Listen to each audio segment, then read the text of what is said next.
Okay, so back to our story, The Gift of Nothing. Where were we?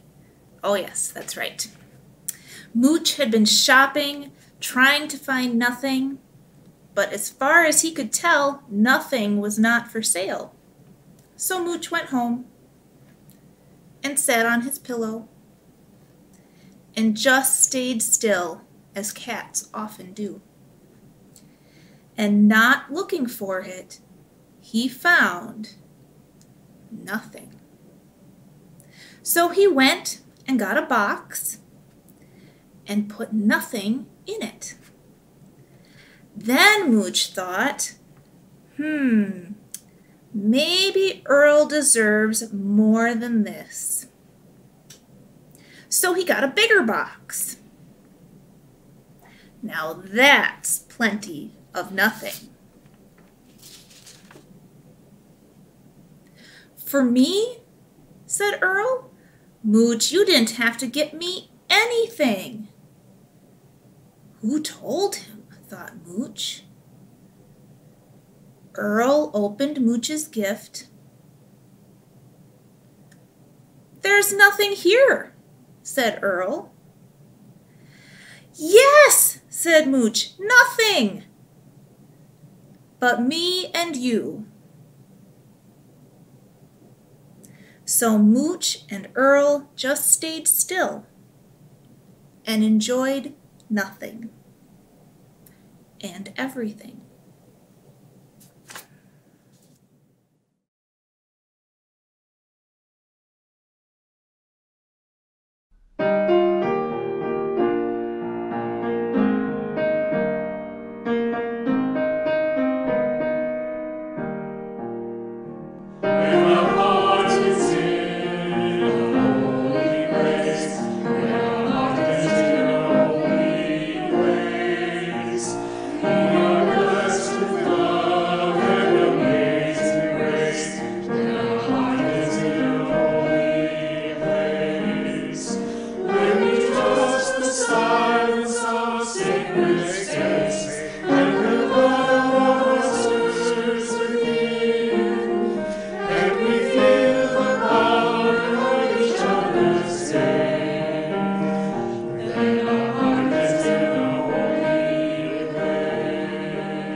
Today we're talking about sufficiency, being and having enough, and focusing on our connections to one another rather than focusing on things and stuff. We thought it would be a really great idea to have a sleepover to connect all in friendship. But in order to keep us safe during this coronavirus pandemic, we actually have guidelines that say that right now we just can't gather at the fellowship. These are guidelines for people.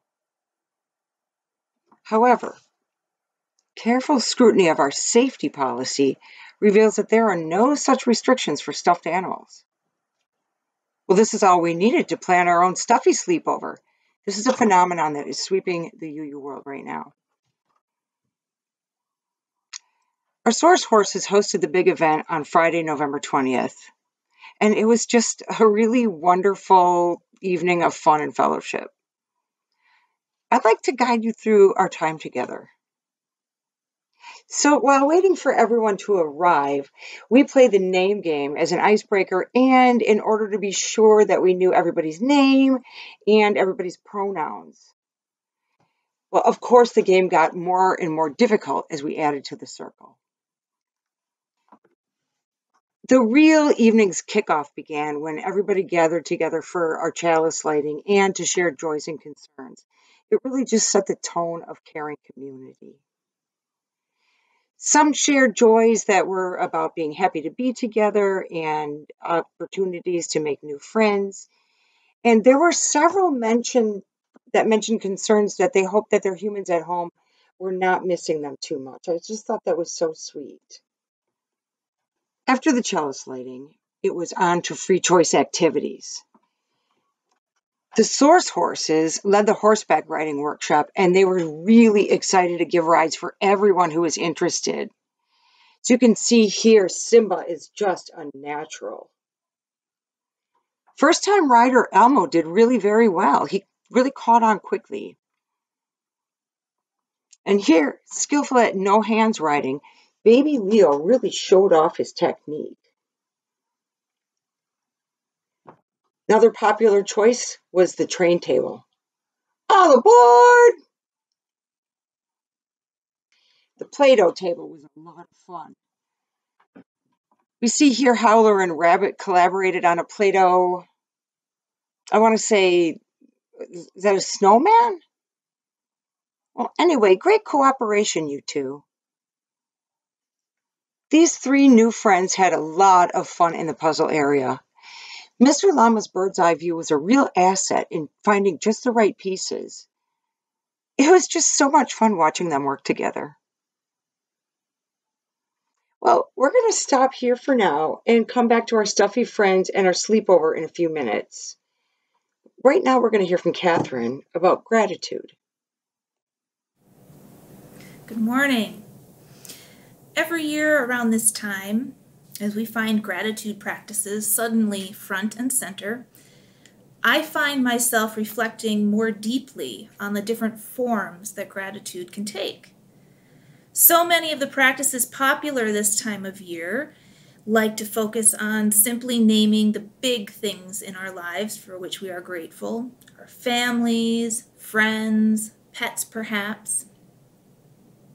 In her book, 1,000 Gifts, Anne Voskamp chronicles her journey of recording 1,000 of what she deems God's everyday blessings, as she strives for Eucharisteo, a state of grace, thanksgiving, and joy.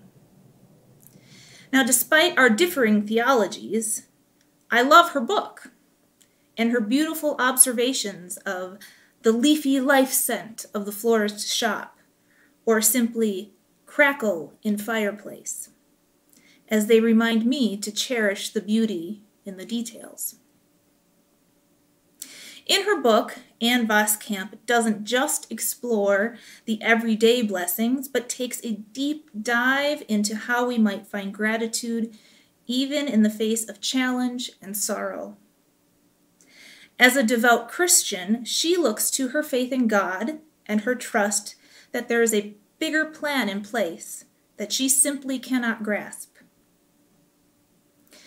I, on the other hand, prefer practicing the gratitude flip.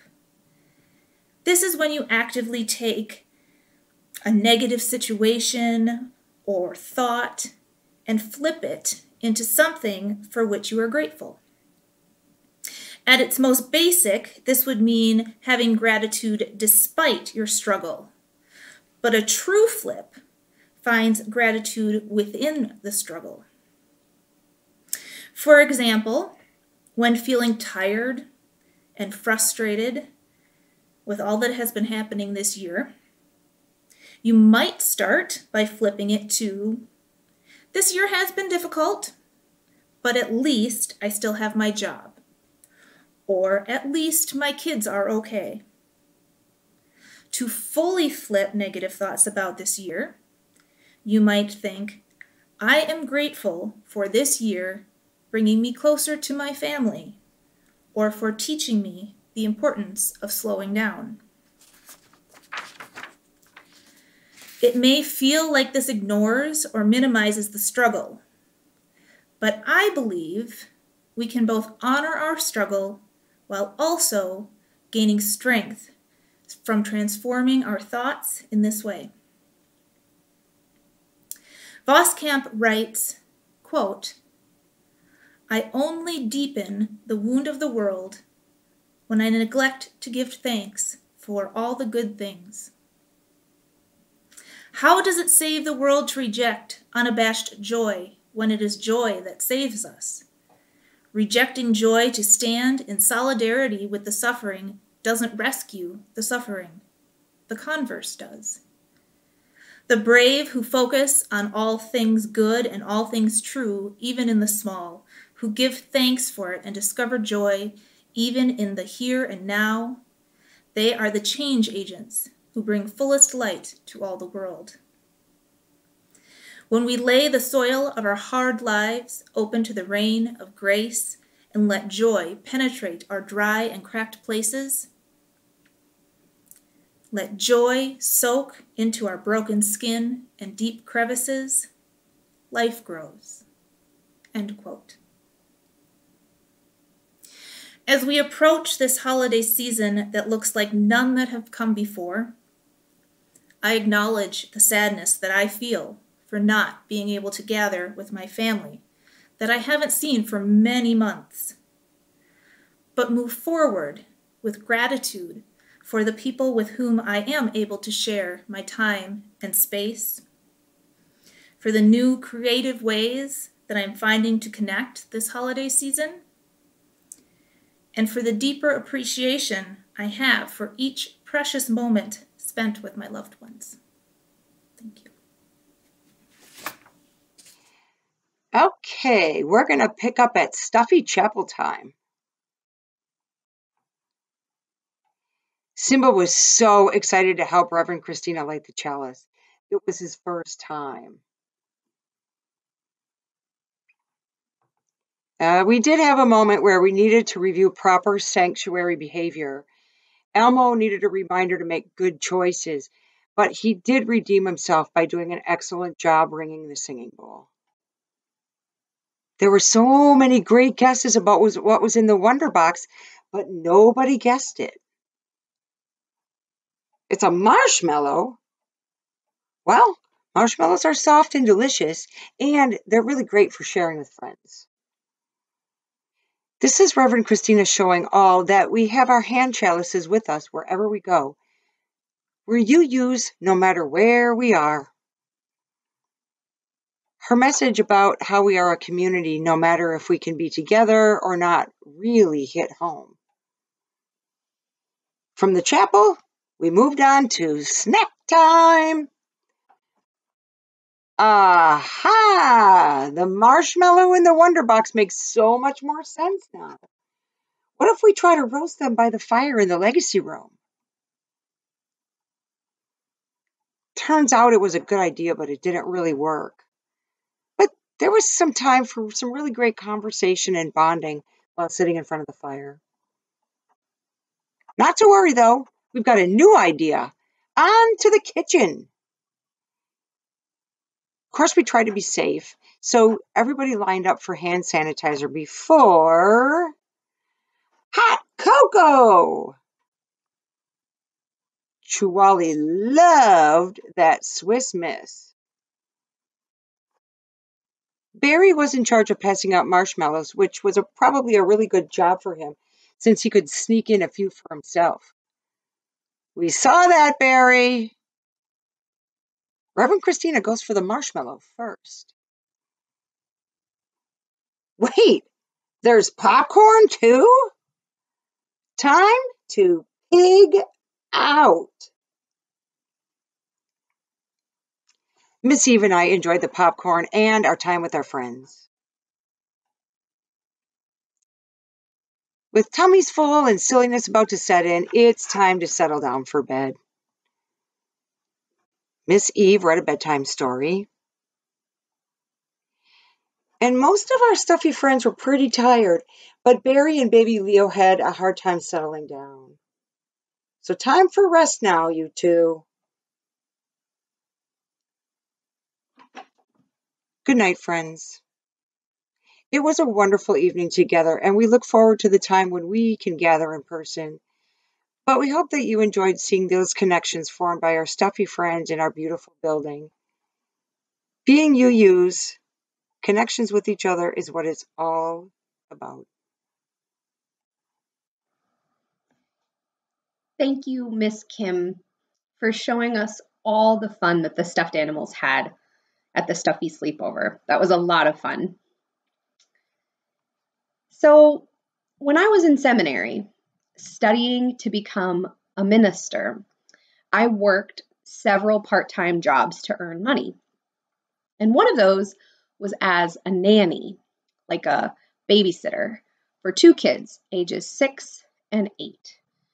Mostly, I just helped them with their homework, got them snacks, and walked them to soccer practice. But sometimes we would play together, and we had a lot of fun together.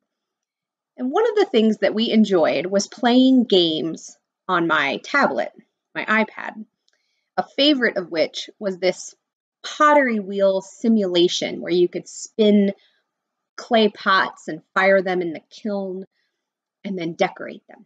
And it was all just on the tablet. It was very easy to do. They loved this game so much that one day they saw a commercial on TV for a real pottery wheel. It was a toy, but it was a real one, and they had to have it. Being the cool nanny that I was, I got it for them as a Christmas present. And we excitedly opened it up and set it up and tried to make our first pot. Oh my gosh, this thing was such a dud. It didn't work at all. There wasn't nearly enough power in the little battery to spin the wheel very well. The clay wasn't the right kind. It was a miserable failure. And the kids, they just kept remembering the commercial with the smiling kids in their aprons easily making pots with this toy. And they would point to the box cover like, what? These pictures are lying. We had some really funny talks that day about how commercials don't really tell the whole truth. Soon, when watching an after homework show, the younger kid would point to the TV during a commercial and say, "That looks really cool, but I bet it's not that cool. I bet it's kind of like the pottery wheel." Learning that our time together, laughing, attempting to make our own messy pots without the wheel, eventually signing up for a class at the local art studio on a real pottery wheel, all of that was way more fun than that thing that I had bought at the store. I still think of all of that today when I think about what it is that I want and what I need and what things will make me and my family feel happy. I think this is what Mooch from our story knew in his heart. Earl didn't need anything. What he really needed was his friend.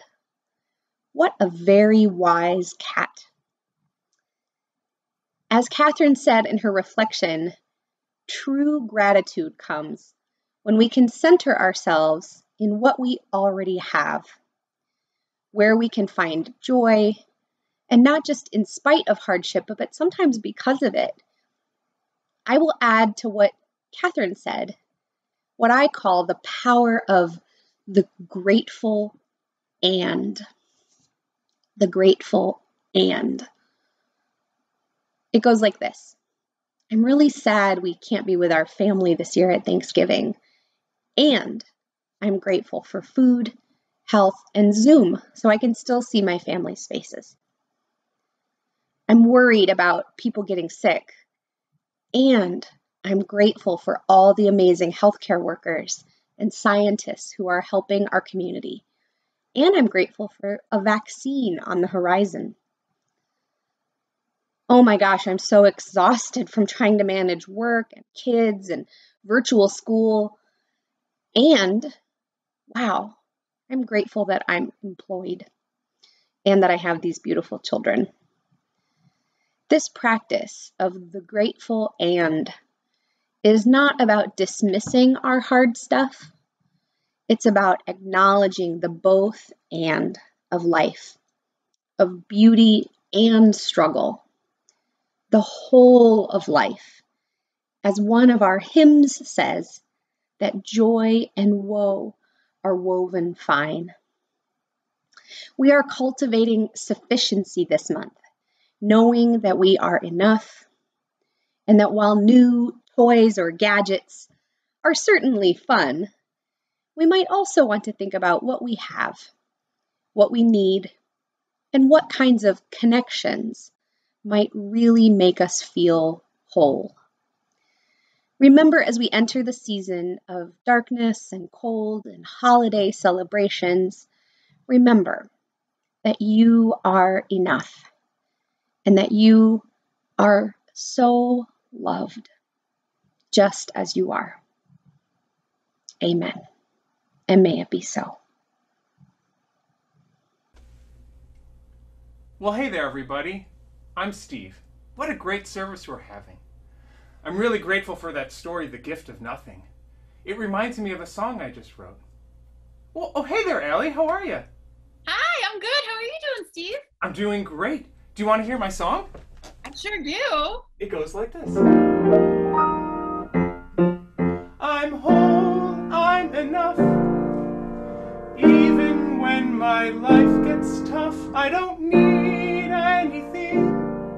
Just love, a home, and a place to sing. They say you have to have all the stuff, but I know that I am enough.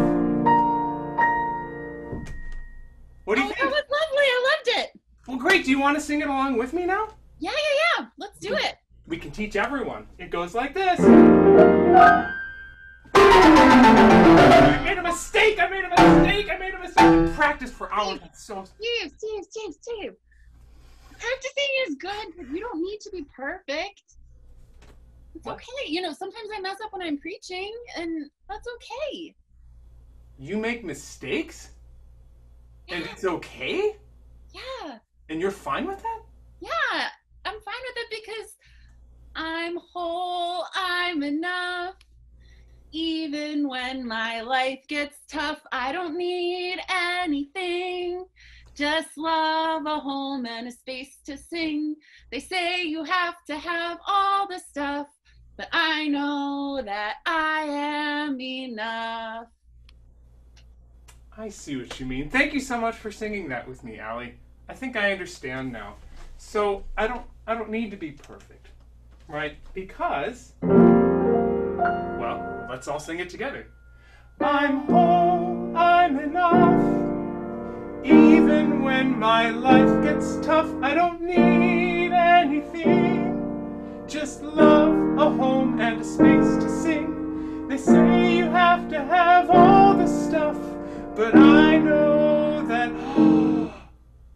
Stop the car. Is that the new iPhone? Oh my gosh, Allie, you are so lucky. That is amazing. I have a stupid old iPhone. And okay, now you're killing me. Is that Starbucks? Yeah. Is that Starbucks? I haven't had Starbucks in 8 months. Okay, new plan. I'm going to ask Christina for a raise. I'm going to save my money up. I'm going to buy a new iPhone. I'm going to buy some of that good Starbucks. And then I'm going to be happy. What do you think? Steve. Yeah. It sounds to me like you're mixing up having stuff like Starbucks or a new phone with feeling sufficient. Hey, everyone, can you just join me in singing what we need to remember? I'm whole, I'm enough. Even when my life gets tough, I don't need anything. Just love, a home, and a space to sing. They say you have to get all the stuff, but I know that I am enough. That was great. Beautifully sung, everybody. Thank you, Allie. This is hilarious. You know what? I get it now. Like, I was hearing the sermon, but I wasn't, like, hearing the sermon, right? Okay.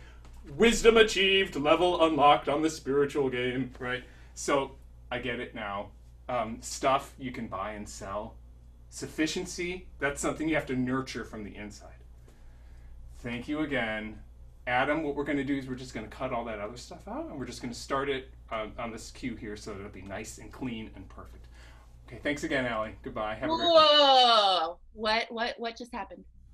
Well, okay, Allie, I made mistakes in the previous 2 versions, so we're just going to cut those out so I can look perfect, right? I don't like to talk about this, but got a lot of degrees and awards. I'm kind of a big deal professor, and people can't see me screwing up. I need people to respect me as an authority, so I got to fix all that stuff. Okay, Steve, this is serious now. I think you're still not getting it. When I say I'm enough, I mean just that. I'm enough as I am. You are enough just as you are. As Unitarian Universalists, We believe that we all have inherent worth and dignity. I mean, look, we don't need to do things perfectly. We practice so that we can share our thoughts more clearly, but we don't need all that stuff. Chasing after things never brings you happiness, and we don't need other people's opinions to tell us if we can love ourselves. Okay, so you're saying that I'm already whole, I'm enough, even when my life gets rough with mistakes and things? I don't need anything, just love and a home and a space to sing, no matter if I have a new iPhone or not. They say you have to have all this stuff, like awards and respect, but I know that I am enough. Oh, hey, Christina. Hey guys, we're just checking in. We've got a little bit more service to go. So how's this going? Yeah, no, thanks. It's going great. I was just teaching Allie about sufficiency. Really? Allie was teaching me about sufficiency. Thank you. Oh, spiritual growth is so hard. Oh, don't I know it, Steve. That's why I try to remember. I'm whole, I'm enough. Even when my life gets tough, I don't need anything. Just love, a home, and a space to sing. They say you have to have all the stuff, but I know that I am enough. I hope you all have had a chance to finish your Take What You Need signs.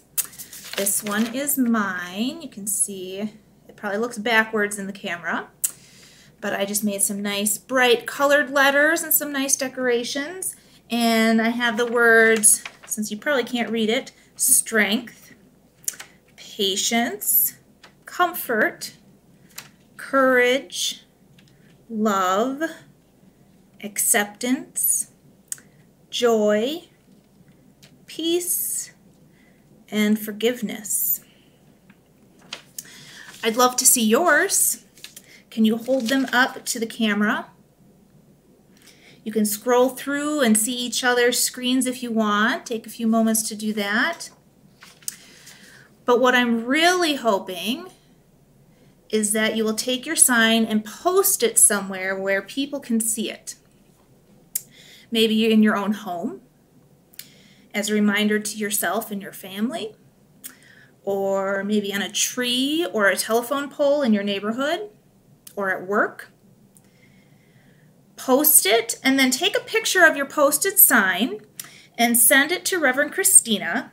Her email address will be in the chat box, and she was going to share all of these photos on our upcoming Face group and in the upcoming Scroll article. Okay, so we're going to see where all of these signs are getting posted around our community and in our homes. And we're so glad that you played along with us today, and we can't wait to see all of your signs. We look forward to seeing all of your creations. Thank you so much.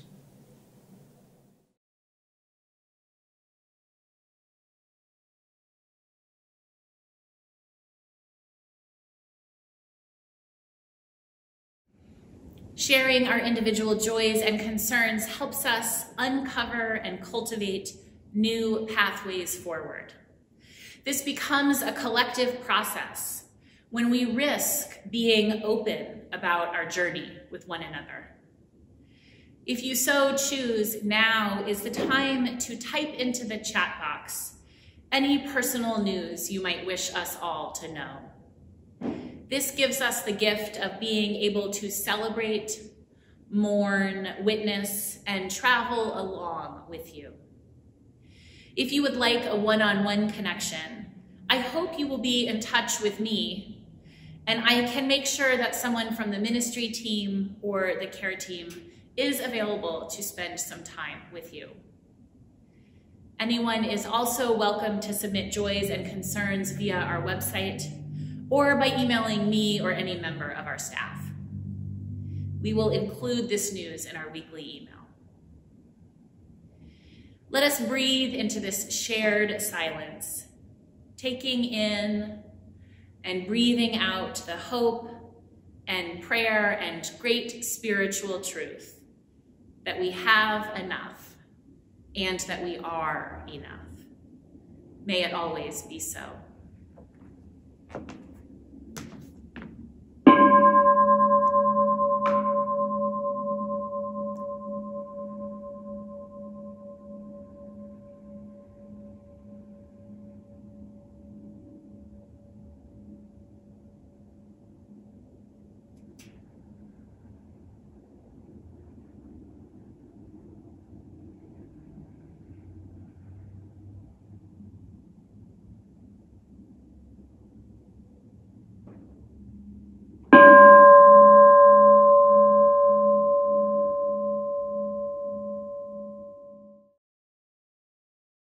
And we believe in life and in the strength of love, and we have found a need to be together. We have our hearts to give, we have our thoughts to receive, and we believe that sharing is an answer.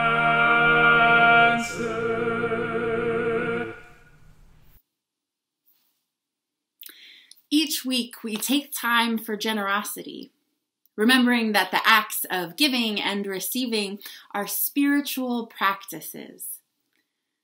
As always, if you are in need of financial or emotional support, please reach out to any of our ministers, Reverend Christina, Reverend Leah, or myself, so that we can offer help, including modest financial support through the minister's discretionary fund. And for those of you who are feeling relatively more financially secure, we want to thank you for continuing to give. And we ask you to keep doing so. There are several ways you can give to the fellowship and many reasons to do so. Here are just a few.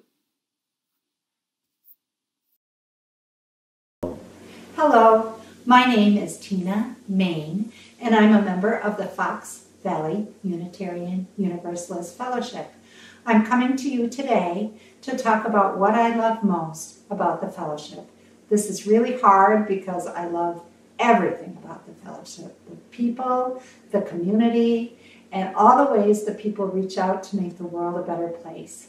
But mostly, I love that people extend themselves through their kindness. People at the fellowship are really kind. I feel like being kind to each other, the environment, and the world is woven into the very fabric of the fellowship.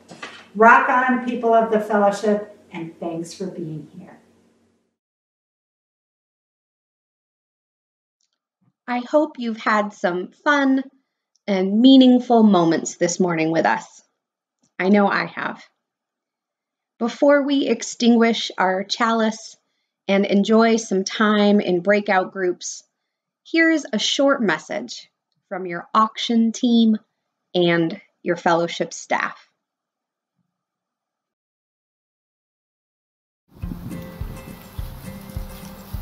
Something weird is going on here at the fellowship. Why is Steve singing in an Irish accent?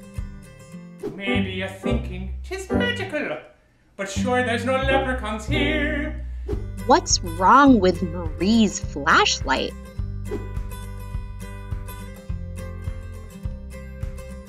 Why is Adam so confused? Wait, what? Why are all these people doing chores?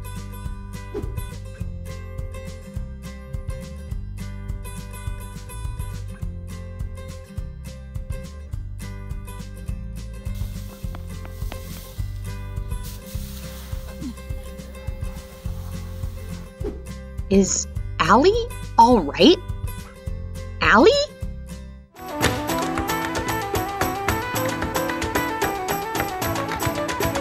check your email on December 1st and be sure to watch the service on December 6th to find out what the heck is going on around here.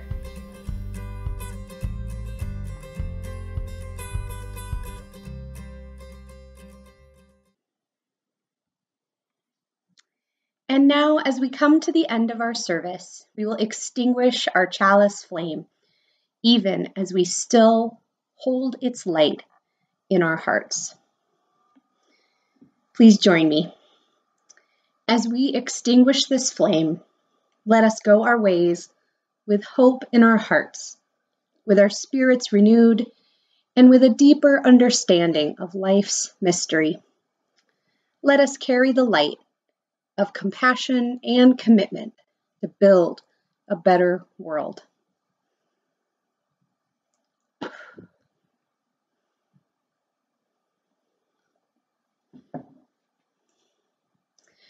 After our closing words, we will have small breakout groups, just like usual, for 15 minutes of connection and conversation.